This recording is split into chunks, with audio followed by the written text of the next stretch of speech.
Hello everyone, কেমন আছো তোমরা সবাই? আশা করছি ভালো আছো। তো আগের ভিডিওতে দেখেছিলে ভাইফোঁটা স্টার্ট হয়ে গেছে। তো আমার দুই দাদা শুধু বাকি ছিল, তার মধ্যে সাহেব দাদা এসে গেছে। তো ওকেই ভাইফোঁটাটা দেওয়া স্টার্ট করে দিয়েছে। আর ওর না পা দুটোতে অপারেশন হয়েছিল, মানে হাঁটু দুটোতে। তার জন্য ও মেঝেতে বসতে পারে না। তো আমি ওকে সোফাতে বসেই ভাইফোঁটাটা সেরে নিলাম। আর হ্যাঁ, গিফটও কিন্তু পেয়েছি। হ্যাঁ, আর আমিও গিফট দিয়েছি। আর এখানেও দেখো দুই ভাই বোনের মধ্যে কিন্তু গিফট দেওয়া নেওয়া হয়ে গেল, দুজনকে টাকা দিয়ে দিল। তো ছোটো কাকা এসে গেছিলো বলে মনি ভাইফোঁটাটা সেরে নিল, আর বাবাদের তো আগেই হয়ে গেছে। তো এক একজন করে আসছে, জেঠুরা কাকারা। তো এইভাবে মুড়ি এক একজনকে দিয়ে নিচ্ছে। আর তারপরে ছোটো কাকা, সাহেব দাদা, ভাই সবাই মিলে এখানে মুড়ি খেতে বসে গেছে। আর ছোটো কাকা আজকে আমাদের বাড়িতেই খাবে, কারণ ছোটো কাকিমা তো ভাইফোঁটা করতে গুড়াব গেছে, তার জন্য। তো মা বলে যে রান্না করতে হবে না, তুমি আমার কাছে খেয়ে নিও। তো মুড়িটা খেয়ে নিলো। ছোটো কাকার সাথে আবার ভাত খাওয়ার সময় দেখা হবে। তো আমি এদিকে চাটনিটা করছি, মা ওদিকে ভাত বসিয়ে দিয়েছে। আর মা টুকটাক রান্নাগুলো সমস্ত কমপ্লিট করে রেখেছে, যেমন পোস্ত, ভাজা ভুজি সমস্ত কিছু হয়ে গেছে। এদিকে আমি মনির মাছটা করে নিলাম, তারপরে পোলাওটা বসালাম। আর মাংসটা শুধু বাকি রয়েছে, তাহলেই হয়ে যাবে। আর পায়েস তো হয়ে গেছে, সব কিছু কমপ্লিট মোটামুটি। তো যাই হোক গে, তো মা এদিকে টুকটাক কাজকর্মগুলো করছে, আস্তে আস্তে রান্নাগুলো এগিয়ে রাখছে। আর আমি মাছটা করে নেব, মনি মাংস টাংস খায় না। আর এই মাছটি না পকোড়া করা হবে, যেটা আমার বাবার ভীষণ ফেভারিট। আমার বাবা খুব ভালোবাসে মাছের পকোড়া খেতে। তো ওই মাছ নিয়ে এলে আমার বাবা সব সময়ের জন্য বলে যে পকোড়া বানা, পকোড়া বানা। তো যাই হোক গে, তার জন্য সেদিনকে একটু পকোড়া বানিয়ে দিয়েছিলাম। আর মিষ্টিগুলো সুন্দর করে সাজিয়ে নিলাম, কারণ দাদা তো এসে গেল। তো ট্রেনের টাইম হয়ে গিয়েছিলো, ভাই আনতে চলে গেছিলো, তো দাদাকে নিয়ে চলে এলো। আর তারপরে ওকে বসিয়ে দিয়েছি, কারণ আমি যেহেতু উপোস করে থাকি, তাই ও বেশিক্ষণ লেট করে না। ও এসেই বসে যায় আগে, কারণ আমি কিছু খেতে পাবো তার জন্য। তো যাই হোক, তো ওকে ফোঁটাটা দিয়ে নিলাম। আর ফোঁটাটা দেওয়ার পর আমি একটুখানি টুকটাক কিছু খেয়ে নিলাম। আর তারপরে এদিকে মাংসটাও চাপিয়ে দিয়েছিলাম। তখন আর ভিডিও ক্লিপ নেওয়া হয়নি, কারণ খুব তাড়াতাড়ি করছিলাম, কারণ একটু বাজারও যেতে হতো। তো মাংসটা অর্ধেকটা করে দিয়ে আমি চলে গিয়েছিলাম, বাকিটা মাই সমস্তটা সামলে নিয়েছে। আমি সেভাবে রান্নার দিকে খুব একটা যেতে পারি না। আর আমার শরীরটা তো খারাপ ছিল, আগের ভিডিওতেই বলেছিলাম যে আমার জ্বর এসে গিয়েছিলো। তো সকালবেলা ওই জন্য মা খুব একটা আমাকে চাপ দেয়নি, আমি শুধু এইগুলি করছিলাম টুকটাক, আর মা বাকিটা করেছে। তো যাই হোক, দাদাকে প্রণাম করে নিলাম, আর দাদাও আমাকে একটু আশীর্বাদ করলো। তো তারপরে দুজনে মিলে একটু খাওয়া দাওয়াও করলাম। আর খাওয়া দাওয়া করে নিয়ে ভাই, আমি আর দাদা মিলে চলে গেছিলাম বাজার। কারণ হচ্ছে দাদার জন্য আমি যে জামাটা কিনেছিলাম, তো সেটা দাদার সাইজে ঠিকঠাক হয়নি গো। তো যেহেতু আমি নবগ্রাম থেকেই নিয়েছি, তাই কোনো সমস্যা হয়নি। তো দোকান থেকে গিয়ে চেঞ্জ করে নিয়ে চলে এলাম। আর আসার পথে না আমাদের ওখানে যে বড় কালীটা হয়, তো সেটা একটু দেখে এলাম। আর এসে এখানে সবাই খাওয়া দাওয়া করতে বসে গেছে। এটা দেবো ছোটটা, ওটা কি মেটে নাকি? তাহলে এটা দেবো আর আমাকে এটা দিনা কি দেবো, কি দেবো, কি দেবো বলো? এটা দেবো? হ্যাঁ, এটা দেবো? এটা না, এটা কি মেটে নাকি? এটা দিয়ে দিবি নাকি? দিয়ে দেবো। বলছি পোলাও না ভাত কি দেবো? দাঁড়া না লালু, খা তুই যা।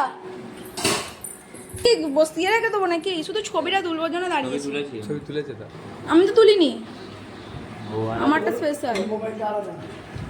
ওর মোবাইলটা আমাকে দেবে পাঠা। আজকে মিষ্টু তো কখন থেকে পাঠাতে বলে পাগল হয়ে গেল। তোমার জন্যই তো হলো না, তুমি ঝামেলা করে নিলে। নে খা খা খা, খাই আছে মনি? তুই কিছু নিবি অনুষ্কা? মনি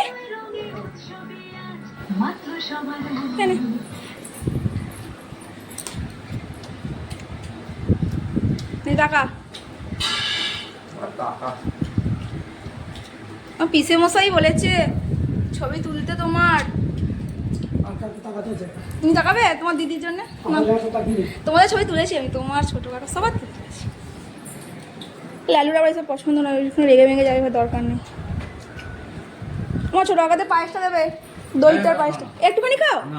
আমিও খাবো না, নিয়ে যা। কেন না, এক চামচ খাও না, খেয়ে দেখো কেমন হয়েছে, সেটা খেয়ে দেখো। হ্যাঁ, দই দেবো তো, পায়েসটা দিই মা, এক চামচ খেয়ে দেখো কেমন হয়েছে। আচ্ছা, এটা দেখ। কালকে রাত্রে সবই কোটা ছিল, তারপর আমিও সকাল সকাল একটু চাপিয়ে দিয়েছিলাম। এই যে একটা তাগাদা দিয়েছি, 12টার সময় খাওয়া দাওয়া দিতে হবে, সেটা একটা বিরাট কার্যকরী হয়েছে। তোমার ভয়ে আমরা 12টার মধ্যে আমার বাবা না সবসময় আমাদের পিছনে ঠিক এইভাবেই লাগে, একবার মায়ের পিছনে, একবার আমার পিছনে, একবার ভাইয়ের পিছনে। এই যে মণি এসছে, মণিকেও কিন্তু ছাড়েনি। মণিকে বলছে কি, দুদিন এসছিস কি বসে বসে খাওয়ার জন্য, যা গিয়ে বাসন মাজ। তো সবসময় আমার বাবা এরকমই মজাই করতে থাকে।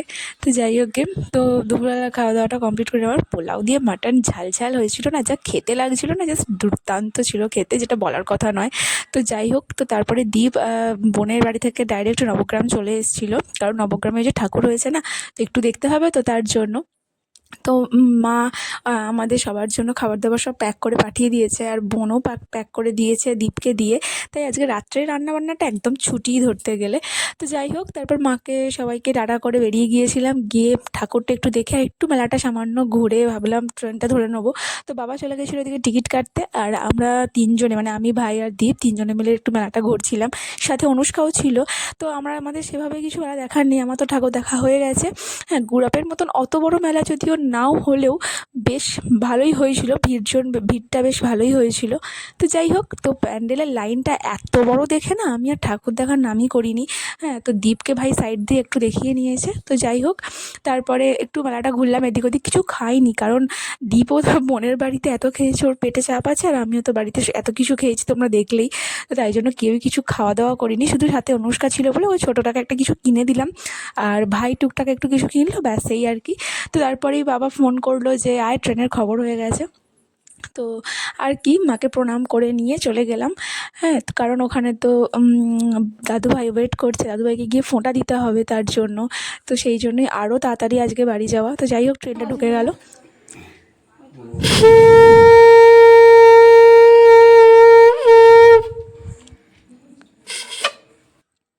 বাড়িটা আজকে এর জন্যই আসা, কারণ দাদুকে ফোঁটা না দিলে হয়, বোন আগে দিত, বাট বোন এখন আসতে পারছে না, তো সকলকে ফোঁটা দিচ্ছি সকাল থেকে, এতগুলো ভাইদেরকে, দাদুভাইকে দেবো না বলো, তার জন্যই বাড়ি আসা আর কি। আর বোন ও দাদুর জন্য মিষ্টি, তরকারি, লুচি, সমস্ত কিছু খাবার দাবার পাঠিয়ে দিয়েছিল। তো যাই হোক, ওই সমস্ত দিয়েই আজকে ডিনারটা কিন্তু আমাদের কমপ্লিট হয়ে গিয়েছিলো। মায়েরা যা পাঠিয়েছিল আর বোনেরা যা পাঠিয়েছিল, আর কিছু রান্না করতে হয়নি। তো যাই হোক, দাদুকে এখানে ফোঁটাটা দিয়ে একটু মিষ্টি খেয়ে নিলাম, আর বোন যে মিষ্টিটা পাঠিয়েছে সেটাও দিলাম। তো তোমরা জানিও হ্যাঁ কীরকম লাগলো। তো তারপরে দাদুকে একটু প্রণাম করলাম। এখন ধরবো? হ্যাঁ, দাদা দাদা দাদু দাদু পেন নাম হচ্ছে।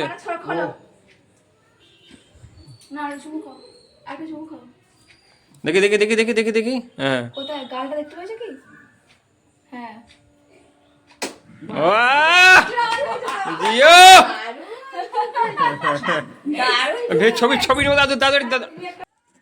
তো যাই হোক, দেখেছো চুমুটা কেমন খেলো। দাদুভাই ভীষণ ভালোবাসে আমাকে, শুধু দাদুভাই না, বাড়ির প্রত্যেকটা মানুষ আমাকে খুব ভালোবাসে, আমিও চেষ্টা করি আমার মতন করে সকলকে ভালোবাসার। তো যাই হোক, তো আজকের ভিডিওটা এই পর্যন্তই থাক, দেখা হবে অন্য আর একটা ভিডিওর সাথে। তো তোমরা ততক্ষণে সবাই খুব ভালো থেকো, আর যদি আমার ভিডিও ভালো লেগে থাকে প্লিজ লাইক করে দিও, শেয়ার করে দিও, চ্যানেলটাকে সাবস্ক্রাইব করতে কিন্তু একদম ভুলো না। ততক্ষণ তোমরা সবাই সুস্থ থেকো, ভালো থেকো, বাই।